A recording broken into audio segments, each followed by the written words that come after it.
Je serais absolument égoïste de ne pas partager cela. À l'époque où l'on est, où les gens se posent beaucoup de questions sur la qualité de l'alimentation, où les prix augmentent considérablement, c'est vraiment pour moi une mission et c'est le but de ma vie maintenant. Moi ça c'est tout de suite. Bonjour, je suis Anne-Marie Nagelesen, créatrice du potager en carré à la française.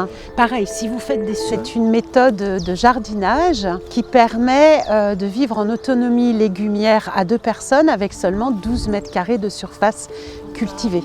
C'est une méthode qui est agroécologique, c'est-à-dire que l'on jardine dans le respect du sol et de toute la biodiversité. L'agroécologie, c'est une science de la terre qui existe depuis très longtemps. On part de l'observation et de la compréhension de la nature pour adapter nos gestes. Et on fait le bateau, comme je dis. Alors ici, nous sommes à l'école du jardinage en carré à Chinon.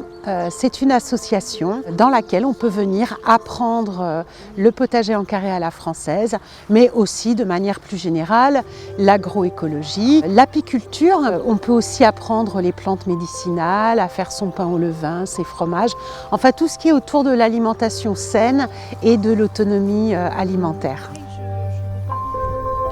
Le potager en carré à la française, ça consiste à cultiver les légumes en fait dans des petits carrés qui font 40 cm de côté. Ces petits carrés, on les met côte à côte.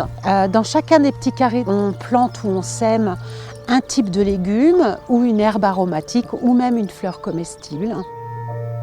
Donc ça permet d'avoir une très grande diversité, c'est très important au niveau de tout ce que ça apporte pour la santé, des vitamines, des oligo-éléments, etc. Et en s'organisant, c'est ce que l'on apprend ici à l'association quand on vient en stage, eh bien on peut récolter des légumes tout au long de l'année. Les cours sont avec des groupes qui restent vraiment à dimension humaine parce que moi c'est important que je puisse dans la pratique accompagner chacun dans les gestes, et en agroécologie on s'aperçoit que les gestes sont toujours très simples et je crois que c'est le fait aussi qu'on soit en contact avec la nature, ça réveille en nous beaucoup de simplicité et de bonheur.